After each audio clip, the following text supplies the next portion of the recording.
प्रणम्य परमात्मानं सिद्धं त्रैलोक्यवन्दितं स्वाभाविकचिदानन्द स्वरूपं निर्मलाव्ययम् शुद्धजीवादिद्रव्याणां देशिकं च जिनेश्वरम् द्रव्यसंग्रहसूत्राणां वृत्तिं वक्षे समासतः जीवं दव्वं जिनवरवसहेण जेणनेत्तिष्ठं देविन्दविन्दवन्दं वन्दे तं सर्वदा शिरसा कहे जीव अजीव जिनवर वृषभ ने लोक में वे वंद्य सुरपति वृंद से वंदन करूं कर जोड़ में। जिनवर ऋषभ यानी जिनेंद्र परमात्मा ने जो जीव और अजीव तत्वों का स्वरूप कहा है, उन जीव और अजीव तत्वों का स्वरूप यहाँ कहने की प्रतिज्ञा आचार्य निमिचन सिद्धांती देव इस मंगलाचरण में कर रहे हैं। और इन जीव और अजीव तत्वों के स्वरूप के संबंध में ही यहाँ सबसे पहले हमें जीव का वर्णन चल रहा है। और जीव का वर्णन 9 अधिकारों के माध्यम से यानी उनकी 9 विशेषताओं के माध्यम से जीव का वर्णन किया जा रहा है। जीव जीता है यानी जीवित है, सदाकाल जीवित रहता है, उपयोग में है, अमूर्तिक है, कर्ता है, स्वदेह परिमाण है, भोक्ता है, संसार में स्थित है, सिद्ध है और ऊर्ध्वगमन स्वभाव वाला है। इस तरह से ये जीव का वर्णन 9 अधिकारों में यहाँ चल रहा है। उसमें हमारी बात चल रही है कि जीव संसार में स्थित है। जीव संसार में स्थित है, यह बात यहाँ पर सिद्ध कर रहे हैं। उसके लिए हमारी गाथा 11 और 12 ये 2 गाथाएं हमारी हो गई हैं। और संसार में स्थित जीवों का स्वरूप बताते हुए कि संसारी जीव त्रस और स्थावर 2 प्रकार के होते हैं। और फिर उनमें वो जो त्रस और स्थावर जीव हैं उनके और भेद करके 14 जीव समास उनके बताए गए कि जो स्थावर जीव हैं वो 5 प्रकार के हैं और त्रस जीव हैं वो 2 इंद्रिय, 3 इंद्रिय, 4 इंद्रिय, 5 इंद्रिय, इस तरह से, या उनको कहें विकलेंद्रिय और सकलेंद्रिय। तो इन सबको भी मिलाकर कहें तो 5 इंद्रिय तरह के ये जीव होते हैं। और उसमें से जो एक इंद्रिय है, एक इंद्रिय के 2 भेद, सूक्ष्म और बादर, और पंचेंद्रिय के भी 2 भेद, असंगी और संगी। तो इस तरह से इनको 7 कैटेगरी में डिवाइड कर लिया।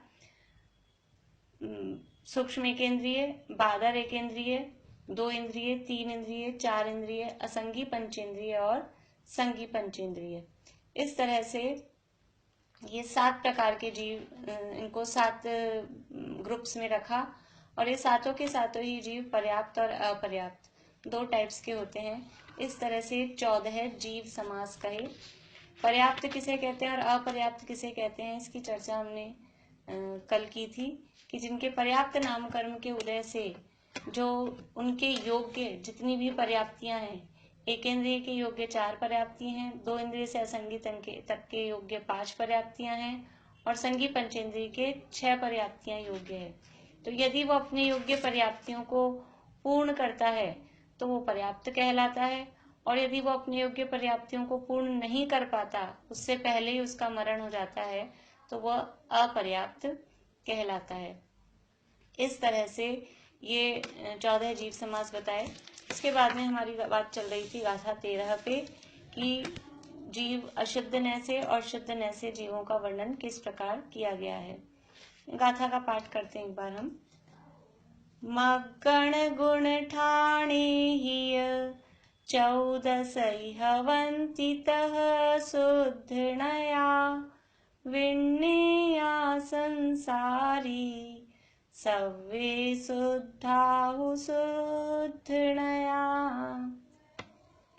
कि संसारी जीवों को अशुद्ध न से कैसा जानना चाहिए कि संसारी जीव अशुद्ध न से 14 मार्गण स्थान वाले और 14 गुण स्थान वाले होते हैं, ऐसा उनको अशुद्ध न यानी व्यवहार न से जानना चाहिए। ये तो व्यवहार की बात हुई।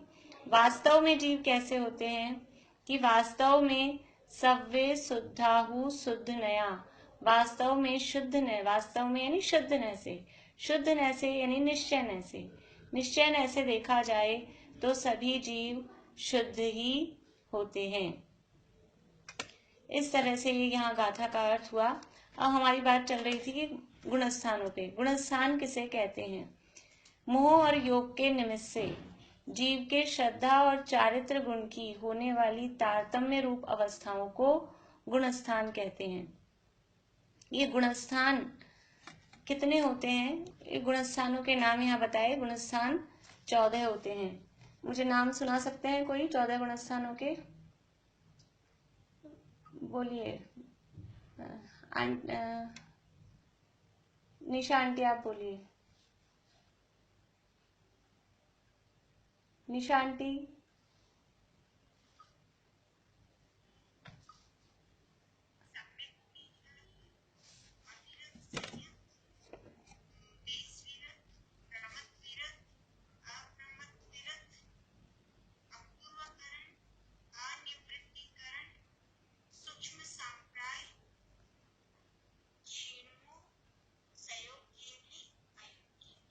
हाँ, बीच में रह गया 11वां गुणस्थान उपशांत मोह। सूक्ष्म सांप्राय, फिर उपशांत मोह, फिर क्षीण मोह। बढ़िया। तो इस तरह से ये 14 गुणस्थान हैं और ये 14 गुणस्थान संसारी जीवों के होते हैं, यानी जो भी जीव गुणस्थान में है तो वो जीव संसारी है। तो गुणस्थानों से रहित भी कोई जीव होते हैं कि हाँ, सिद्ध जीव इन गुणस्थानों से रहित होते हैं। तो यहाँ इन गुणस्थानों का स्वरूप बता रहे हैं। सबसे पहले पहला गुणस्थान, पहले गुणस्थान का नाम है मिथ्यात्व। उसका लक्षण क्या है वो यहाँ पर बताया कि जो जीव मिथ्यात्व से सहित है वह जीव मिथ्यात्व गुणस्थान में है। मिथ्यात्व से सहित, तो मिथ्यात्व क्या है कि 6 द्रव्य, 7 तत्व, 9 पदार्थ, 5 अस्तिकाएं। ये जो जिनेंद्र भगवान ने जो इनका वर्णन किया है, इनका जो स्वरूप बताया है, उनका यथार्थ स्वरूप जो व्यक्ति, जो जीव नहीं जानता वह जीव मिथ्या दृष्टि है। यानी जो प्रयोजनभूत तत्व, द्रव्य आदि जो प्रयोजनभूत पदार्थ हैं, उनका वास्तविक स्वरूप नहीं जानने वाला जीव वो मिथ्यात्व गुणस्थान में है। और वो वास्तविक स्वरूप कैसे जानना है कि 25 दोषों से रहित। 25 दोष कौन कौन से होते हैं? 25 दोष कौन बताएंगे? बताइए, हाथ ऊंचा करिए आप लोग, कौन बता रहे हैं 25 दोष?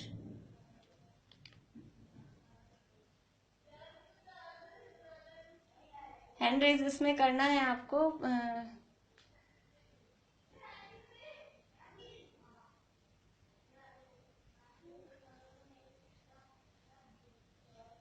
चलिए मीनू दी बताएंगे 25 दोष। बोलिए मीनू दी।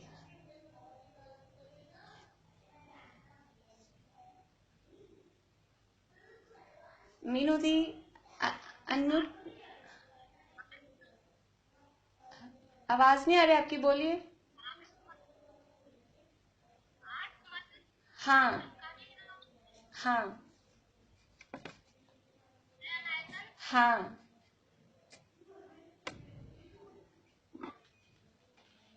और 6 अनायतन, 3 मूर्ता। बढ़िया। 8 मद शंकादि 8 दोष, 6 अनायतन और 3 मूर्ता। 8 और 8 16 और 6 हो गए 22 और 3 25। इस तरह से 25 दोष। 8 मद कौन से हैं वो हमने बात कर ली थी। जाति का मद, कुल का मद, पूजा का मद, प्रतिष्ठा का मद, रूप का मद, तप का मद, बल का मद, इस तरह से 8 प्रकार के मद कहे हैं। इसके बाद शंका, कांक्षा आदि 8 दोष कहे हैं। एक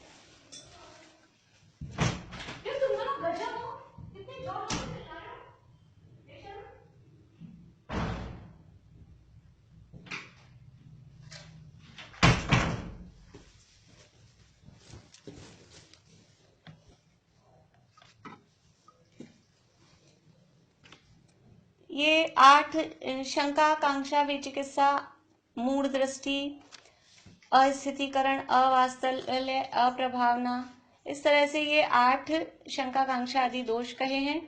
6 अनायतन, कुगुरु, कुदेव और कुधर्म, और कुगुरु के सेवक, कुदेव के सेवक और कुधर्म के सेवक, इस तरह से ये 6 अनायतन हैं। और 3 मूर्ता, लोक मूर्ता, देव मूर्ता और गुरु मूर्ता, इन सब की चर्चा हमने क्लास में कर ली थी। तो इस तरह से 25 दोष से रहित और ये जो प्रयोजनभूत तत्व, द्रव्य आदि कहे हैं, इनका स्वरूप वास्तविक जो नहीं जानता, नए विभाग के अनुसार निश्चय न से क्या स्वरूप है, व्यवहार न से क्या स्वरूप है, तो नए विभाग के अनुसार जो इनका वास्तविक स्वरूप नहीं जानता है, वह जीव मिथ्या दृष्टि है, वह पहला मिथ्यात्व गुणस्थान कहलाता है। ये मिथ्यात्व 2 प्रकार का है, जिसकी चर्चा छड़ाला में हमारी चल रही है, अग्रहित और ग्रहित। इस तरह से 2 प्रकार का मिथ्यात्व है। और उसमें भी ग्रहित मिथ्यात्व के अगर आप लोग कुछ पूछना चाहते हैं तो आप सेल्फ अनम्यूट अपने आप को कर सकते हैं। मीनू दी का हैंड रेज है, कुछ पूछना चाहते हैं?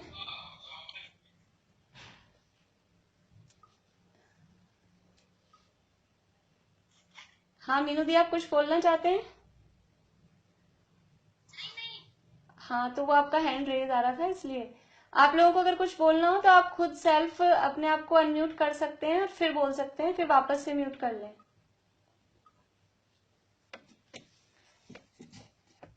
तो ये इस तरह से जो ग्रहित मिथ्यात्व है वो भी विपरीत, एकांत, विनय, संशय और अज्ञान, इस तरह से भी ये मुख्य रूप से उसके 5 भेद किए, और उसके और भेद करें तो 363 प्रकार के भी ग्रहित मिथ्यात्व ये कहे जा सकते हैं। तो ये तो हमने उसका स्वरूप देखा। अभी गुणस्थान की परिभाषा क्या थी कि मोह और योग के निमित्त से जीव के श्रद्धा और चारित्र गुण में, यहाँ जो गुणस्थान में जो भी मतलब गुणस्थान जिसके आधार से बन रहे हैं, वो परिणमन किन गुणों में हो रहा है, वो एक श्रद्धा गुण में हो रहा है और एक चारित्र गुण में हो रहा है। और श्रद्धा और चारित्र गुण को कौन से कर्म प्रभावित करते हैं, क्योंकि ये कर्मों के प्रभाव के आधार पर ही ये जीव की संसार में अवस्थाएं बनती है। तो श्रद्धा गुण को प्रभावित करता है दर्शन मोहनीय कर्म, और चारित्र गुण को प्रभावित करता है चारित्र मोहनीय कर्म। यानी आप देखिए कि ये मोहनीय कर्म ही है जो हमारे नवीन कर्म बंध का कारण है, हमारे समस्त दुखों का कारण है, और ये मोहनीय कर्म के कारण ही मुख्य रूप से ये संसार में हमारी अवस्थाएं बन रही हैं। तो दर्शन मोहनीय कर्म का क्या काम है कि ये हमारी श्रद्धा को विपरीत करता है, श्रद्धा को विपरीत करता है, और चारित्र मोहनीय कर्म है वो हमारे चारित्र को विपरीत करता है। कर्मों के बारे में हमने 8वें अध्याय में पढ़ा है तत्वार्थ सूत्र में, फिर भी थोड़ा सा देखते हैं।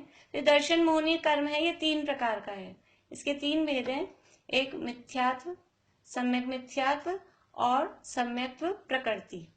पहला है मिथ्यात्व, दूसरा सम्यक मिथ्यात्व और सम्यक्त्व प्रकृति। ये कुछ नाम हमारे अभी गुणस्थानों को समझने के लिए यहाँ काम आएंगे। तो जिन लोगों ने अगर ये नाम नहीं सुने या नहीं पढ़े हैं तो वो ध्यान से देखें कि ये 3 भेद हैं दर्शन मोहनीय के।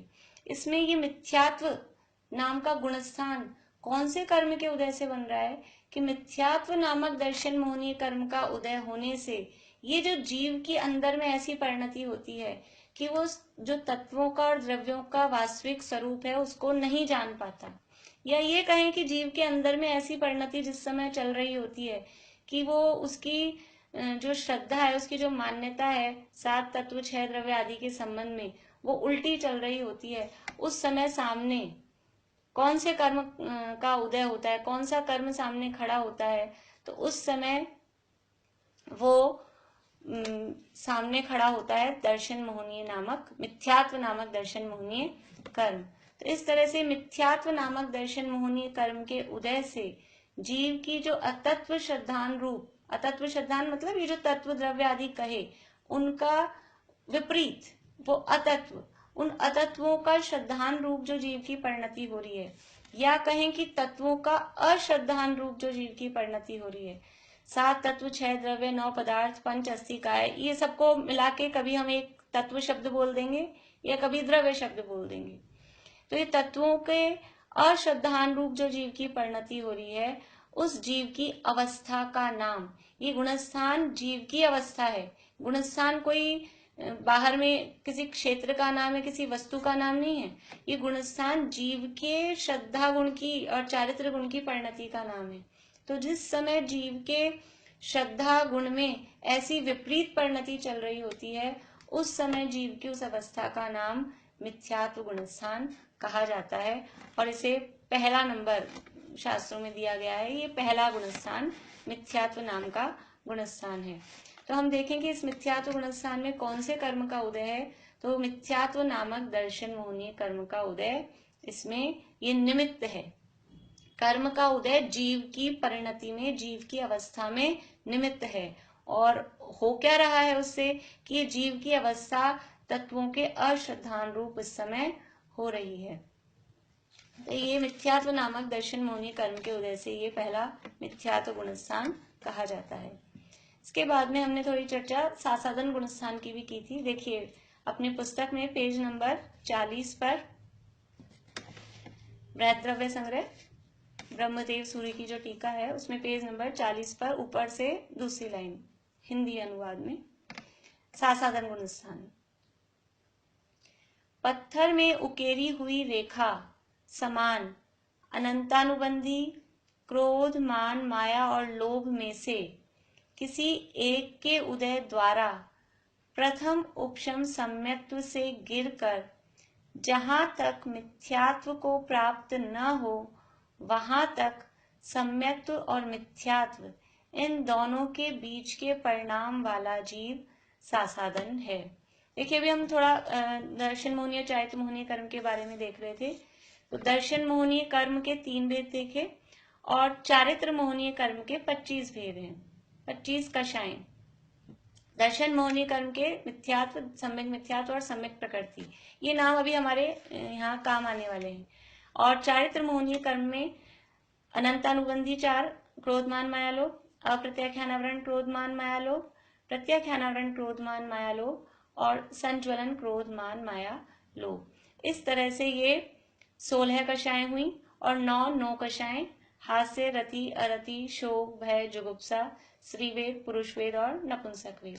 तो अभी गुणस्थानों में ये जो 16 अनंतानुबंधी आदि कषाएं हैं और ये मिथ्यात्व के 3 भेद, ये नाम हमारे कुछ काम आने वाले हैं कि इनके उदय से गुणस्थान बन रहे हैं।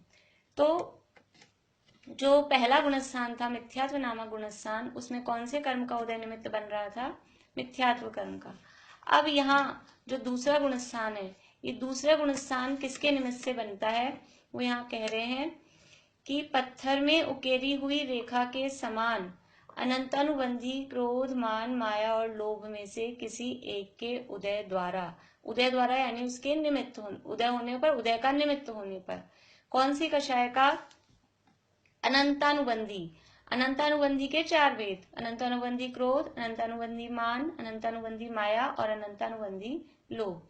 और इसका स्वभाव कैसा है, नेचर कैसा है कि पत्थर में उकेरी हुई रेखा के समान। जिस तरह से पत्थर में कोई रेखा, पत्थर में कुछ उकेर दिया जाए, कुछ एक लाइन खींच दी जाए, तो वो कब मिटती है? वो बहुत लंबे समय तक चलती रहती है, वो जल्दी से साफ यानी दूर नहीं होती है। पत्थर में अगर जैसे पत्थर में नाम खोद दिया जाए तो वो खुदा ही रहता है, मिटता नहीं है। तो इसी तरह से अनंतानुबंधी कषाय की प्रकृति कैसी है?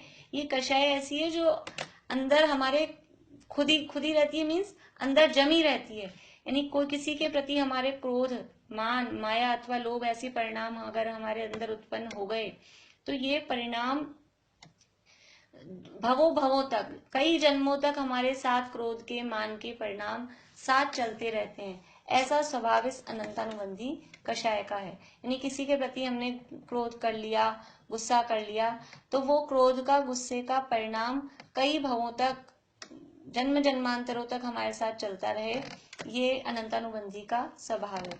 वो यहाँ बताया, पत्थर में उकेरी हुई रेखा के समान अनंतानुबंधी क्रोध, मान, माया और लोभ में से किसी एक के उदय द्वारा प्रथम उपशम सम्यक्त्व से गिरकर, ये एक शब्द आया है, प्रथम उपशम सम्यक्त्व।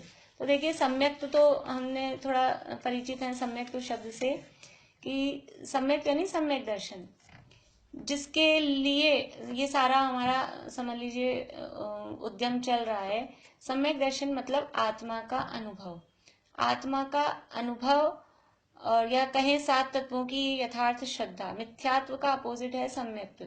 तो मिथ्यात्व था सात तत्वों की विपरीत श्रद्धा, और यहाँ सम्यक का मतलब है सात तत्वों की अपने आत्मा की यथार्थ श्रद्धा, उसका नाम है सम्यक। तो ये सम्यक्त्व तीन प्रकार के होते हैं। तीन प्रकार के ये कर्मों की अपेक्षा से, कर्मों की तरफ से, क्योंकि सम्यक्त्व भी हो रहा है। जैसे मिथ्यात्व है, वो मिथ्यात्व नामक दर्शन मोहनीय कर्म के उदय से मिथ्यात्व है, और मिथ्यात्व का अपोजिट सम्यक्त्व है। तो वो सम्यक्त्व यानी मिथ्यात्व का अपोजिट है, तो मिथ्यात्व जिसके उदय से हो रहा है उसका उदय नहीं हो तो सम्यक्त्व प्रकट हो। तो मिथ्यात्व हो रहा है मिथ्यात्व नामक कर्म के उदय से। अभी हम ये सब निमित्त की बात कर रहे हैं। तो मिथ्यात्व में निमित्त है मिथ्यात्व नामक दर्शन मोहनीय कर्म का उदय। तो सम्यक्त्व कब होगा? कि मिथ्यात्व नामक दर्शन मोहनीय कर्म का जब उदय नहीं हो तो सम्यक्त्व हो। तो ये कर्म के उदय की, अनुदय की अपेक्षा से ये सम्यक्त्व तीन प्रकार का कहा। एक औपशमिक सम्यक्त्व, दूसरा शायोपशमिक सम्यक्त्व, और तीसरा शायिक सम्यक्त्व। औपशमिक सम्यक्त्व में क्या होता है कि जो मिथ्यात्व नामक दर्शन मोहनीय कर्म है उसका उपशम होता है। उपशम का मतलब है दबता है। देखिए, सम्यक्त्व में दर्शन मोहनीय कर्म तो सम्यक यानी मिथ्यात्व तो सम्यक का घात करता ही है। घात करता है मतलब वो सम्यक्त्व को प्रकट नहीं होने देता है, सम्यक्त्व उत्पन्न नहीं होने में निमित्त बनता है, तो उसे कहते हैं सम्यक्त्व का घात करता है। तो ये मिथ्यात्व नामक कर्म तो है ही है, लेकिन इसके साथ साथ, इस मिथ्यात्व के साथ, मिथ्यात्व तो है दर्शन मोहनीय का भेद, लेकिन इसी के साथ साथ चारित्र मोहनीय जो कर्म है, उस चारित्र मोहनीय की अनंतानुबंधी कषाय, ये भी हमेशा इस मिथ्यात्व के साथ ही रहती है तो चारित्र मोहनीय की बेटी, लेकिन रहती किसके साथ है? दर्शन मोहनीय के मिथ्यात्व के साथ ही रहती है, उसी के साथ आती है, उसी के साथ जाती है। तो ये भी सम्यक्त्व का घात करने में निमित्त बनती है। यानी कि चारित्र मोहनीय, ये अनंतानुबंधी कषाय, ये डबल काम करती है। अनंतानुबंधी कषाय डबल काम करती है। चारित्र का तो घात करती ही है, क्योंकि चारित्र मोहनी की प्रकृति है। चारित्र मोहनी की प्रकृति होने से चारित्र का घात तो करती ही है, लेकिन साथ में श्रद्धा के घात में भी निमित्त बनती है, क्योंकि ये हमेशा मिथ्यात्व के साथ रहती है। तो इसलिए सम्यक दर्शन के घात में, सम्यक दर्शन उत्पन्न नहीं होने में मिथ्यात्व का उदय तो निमित्त होता ही होता है, साथ में चारित्र मोहनी का उदय भी निमित्त होता है। तो जब जीव को सम्यक दर्शन होता है, तो अब ये कितने कर्म हो गए हमारे पास में?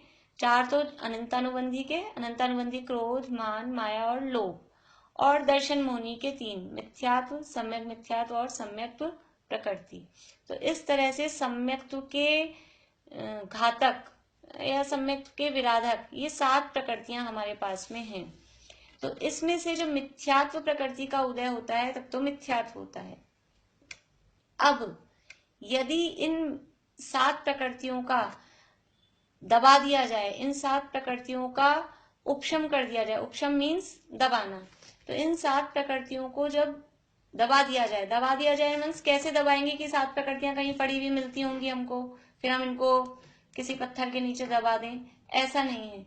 ये कर्म के उदय हमारे अंदर ही चलते हैं, और हम अपने परिणामों के निमित्त से, जीव अपने परिणामों के निमित्त से इस कर्म का उदय आने से उसको रोक देता है। जीव के परिणामों में इतनी शक्ति है कि वो जो कर्म तो उदय में आने के लिए लाइन से लगे हुए हैं, पर जीव अपने परिणामों के निमित्त से वो कर्म का जब टाइम है उदय आने का, उसको उस टाइम में उदय में आने से रोक देता है। उसको कहीं ऊपर कहीं नीचे, उसको वहां समझ लीजिए जैसे हम अभी पुलिस वाले रोक देते हैं, खड़े रहते हैं क्रॉसिंग पे और रोक देते हैं, आप आगे नहीं जा सकते।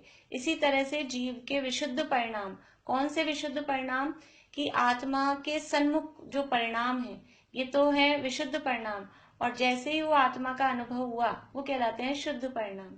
तो जीव के ऐसे आत्म सन्मुख परिणामों के निमित्त से वो जो इन प्रकृतियों का उदय आने वाला था, उन प्रकृतियों का उदय अपनी जगह पे पॉज हो जाता है, स्टैचू हो जाता है, उनको वहां रोक दिया जाता है।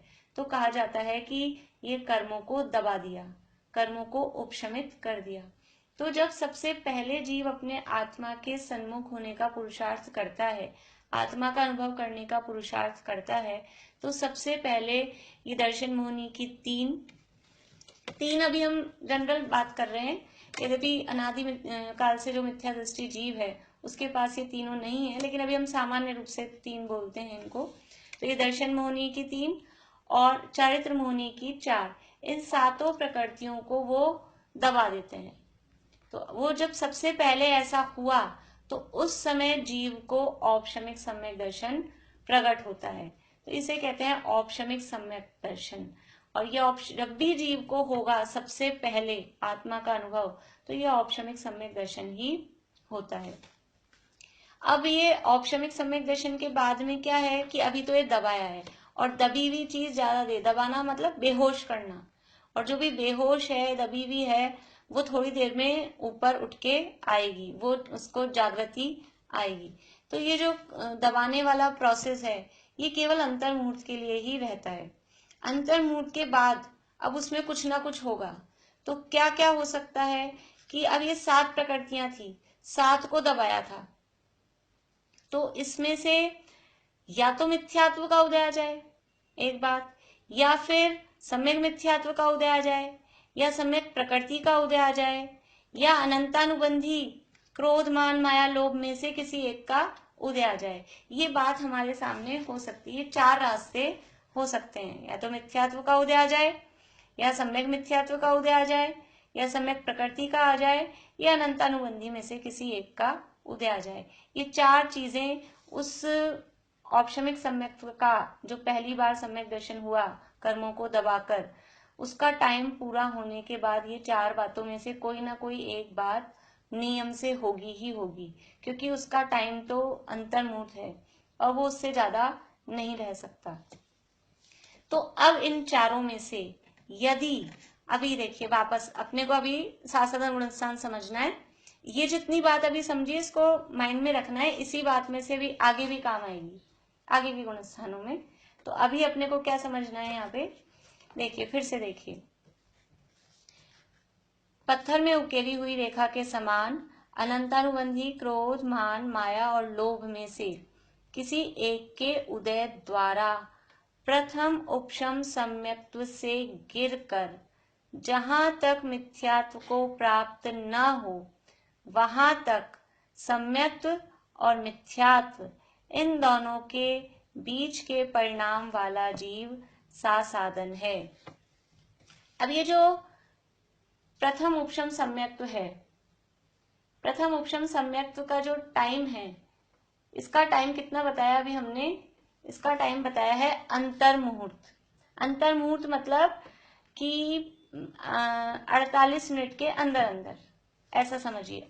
वो 48 मिनट के अंदर अंदर कितना भी हो सकता है, वो एक समझ लीजिए 1 सेकंड भी हो सकता है, 10 सेकंड भी हो सकता है, 1 मिनट भी हो सकता है, 4 मिनट भी हो सकता है, 20 मिनट भी हो सकता है। पर ये उपशम सम्यक का काल इतना बड़ा नहीं है, वो अंतर्मुहूर्त काल यथा योग्य कहा गया है। तो कुछ मिनट्स का टाइम अपन समझें, तो उसका अंतर्मुहूर्त काल पूरा होना अभी हुआ नहीं, उसका काल पूरा होने में क्या लिखा है, यहाँ टाइम नहीं दिया हमने, दूसरी परिभाषा लिखी थी इसकी। तो जब कम से कम एक समय बचा हो, उसका टाइम पूरा होने में कम से कम 1 समय और ज्यादा से ज्यादा 6 आवली। आवली क्या होती है कि असंख्यात समयों की एक आवली होती है। समय कहते हैं काल की सबसे छोटी यूनिट को, यानी उसके बाद उस काल की और डिवीजन नहीं किए जा सके। टाइम के जो हम डिवाइड करते जाएं तो जो सबसे छोटी यूनिट बचती है उसको कहते हैं समय। तो ऐसे असंख्यात समयों की एक आवली होती है, पर वो बहुत, यानी हम एक बार पलक झपकते हैं, इसमें असंख्यात आवलियां निकल जाती हैं। तो वो समय बहुत सूक्ष्म है, बहुत बारीक है। तो जो उपशम सम्यक का अंतर्मूर्त काल है, उस उपशम सम्यक के अंतर्मूर्त काल में से जब कम से कम 1 समय या ज्यादा से ज्यादा 6 आवली काल बचा है, अभी उपशम सम्यक तो चल रहा है, समझ लीजिए उपशम सम्यक का टाइम है, और अभी यहाँ पे जाके ये पूरा होना है टाइम, टॉप पे जाके, और ये जो फर्स्ट पोर की लाइन अपनी होती है, यहाँ है ये 6 आवली, और टॉप से समझ लीजिए जरा सा पहले ये है 1 समय। तो इतना टाइम बचा है अभी। तो इस टाइम बचने पर, अभी काल चल रहा है उपशम सम्यक का ही, और ये टाइम बचा हुआ है, और इतने में ही अनंतानुबंधी का उदय आ गया। दबाया था हमने सातों को, लेकिन सातों में से वो अनंतानुबंधी उचक के ऊपर आ गई। तो वो कब आ सकती है? वो ये 6 आवली से पहले नहीं आ सकती। अभी तो उपशम समय के टाइम पे दबी रहेगी, लेकिन अगर वो केवल 6 आवली टाइम बचा है तो वो ऊपर आ सकती है। सभी के ऊपर आएगी ऐसा जरूरी नहीं है। तो मिनिमम 1 समय और मैक्सिमम 6 आवली काल अगर उसका बचा हुआ है, और उसमें वो अनंतानुबंधी अगर उदय में आ गई, तो वो जीव की जो उस समय अवस्था बनती है, क्योंकि मिथ्यात्व तो दबा हुआ है, मिथ्यात्व का उदय नहीं है, लेकिन अनंतानुबंधी का उदय आ गया। और ये मिथ्यात्व और अनंतानुबंधी दोनों ही सम्यक का घात करती हैं, लेकिन अभी मिथ्यात्व का उदय नहीं आया, उसमें से एक का उदय आ गया है, अनंतानुबंधी का, दोनों में से। तो वो पूरा ना अभी सम्यक तो नहीं हुआ, लेकिन वो सम्यक की तरफ आ गया है, उसने अपने सम्यक की विराधना कर दी है। सा साधन, स प्लस आसादन, आसादन यानी विराधना, जो विराधना से सहित, स यानी सहित, जो विराधना से सहित है। किसकी विराधना से? सम्यक की विराधना से जो सहित है, उसका नाम सासादन गुणस्थान है।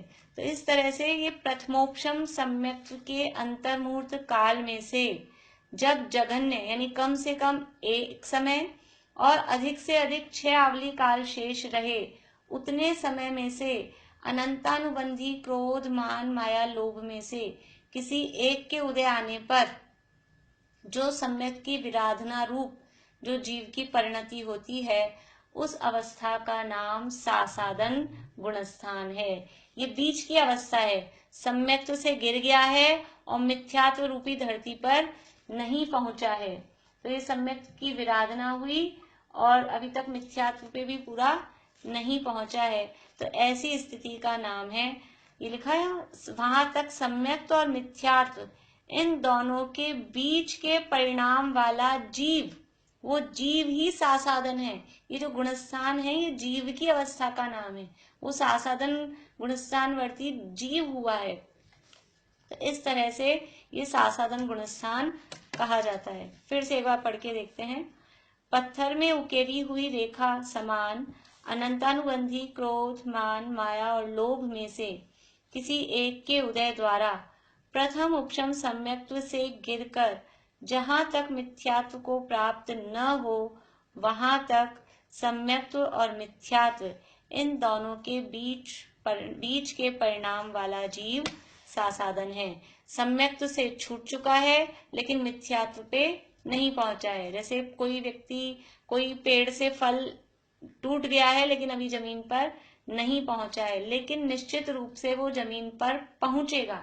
ये दूसरे गुणस्थान वाला जीव निश्चित रूप से पहले गुणस्थान में आएगा ही आएगा। ऐसा ही दूसरे गुणस्थान का स्वरूप है। इसके संबंध में कुछ नियम वगैरह हैं और विशेष बातें हैं, वो अब हम आगे कल की क्लास में करेंगे। मेरे हिसाब से ये बंद होने वाली है क्लास। आप लोगों को किसी को कुछ पूछना हो? शिमला भाभी हैं क्लास में? शिमला भाभी हैं तो हैंड रेज करिए।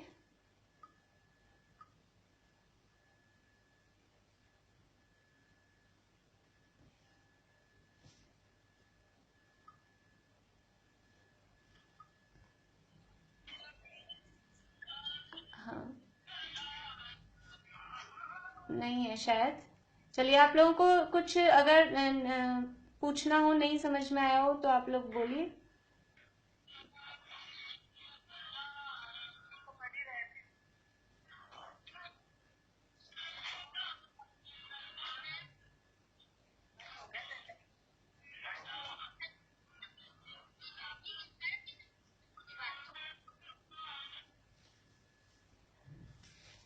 चलिए, तो अभी ये यहीं हम पूरा करते हैं।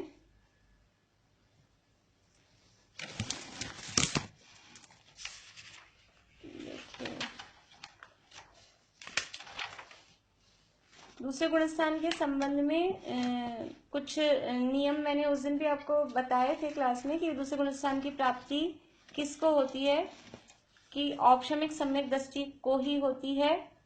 शायोपशमिक या शायिक सम्यक दृष्टि को दूसरे गुणस्थान की प्राप्ति नहीं होती है।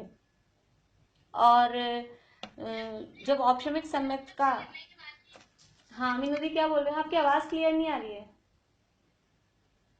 थोड़ा द्वितीय द्वितीयोपशम से भी नहीं, ये प्रथमोपशम सम्यक का ही है दूसरे गुणस्थान में आने का, द्वितीयोपशम वाला नहीं है।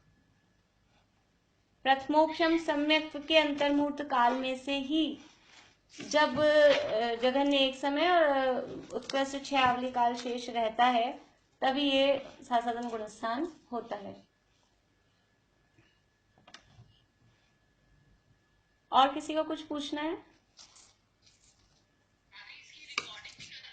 हाँ, रिकॉर्डिंग कर रहे हैं, मैं डाल रही हूँ डेली टेलीग्राम पे। बराबर। आज मैंने इसका टाइम बढ़ा के तो देखा है, लेकिन अभी इसमें आ गया था कि बंद होने वाली है एक दो, इसलिए शायद ट्राई तो किया था, लेकिन ये शायद रहेगी नहीं, बंद हो ही जाएगी। देखते हैं अपन, अगर बंद हो जाएगी तो ठीक है। एक बार तो विषय यहाँ पूरा हो गया है। बाकी ये सासाधन गुणस्थान के संबंध में ये कुछ ये नियम है कि इस गुणस्थान का टाइम पूरा होने के बाद जीव नियम से मिथ्यात्व में जाता ही जाता है, यानी इससे ऊपर उठने के कोई चांसेस नहीं है, क्योंकि वो पेड़ से छूट चुका है, जो फल है वो गिर चुका है, तो वो नियम से नीचे आएगा ही आएगा। और पहले गुणस्थान से कभी भी दूसरा गुणस्थान प्राप्त नहीं होता, यद्यपि इसका नंबर दूसरा है क्रम में, लेकिन ये हमेशा चौथे गुणस्थान, चौथे पांचवे या छठे गुणस्थान से ही दूसरा गुणस्थान होता है। और जो अभी आप मीनू दी आप पूछ रहे थे द्वितीयोपशम सम्यक, तो द्वितीयोपशम सम्यक तो श्रेणी के काल में होता है, और ये दूसरा गुणस्थान है, इससे इसके आने का रास्ता चौथा पांचवा और छठा यही गुणस्थान। हम लोग इसके गमनागमन भी देखेंगे, कुछ एक दो गुणस्थानों का स्वरूप पढ़ लें, फिर पहले गुणस्थान से कहाँ कहाँ जा सकता है और कौन कौन से गुणस्थान से पहले में आ सकता है। इसी तरह से दूसरे वाला कहाँ जा सकता है, ये तो अभी हमने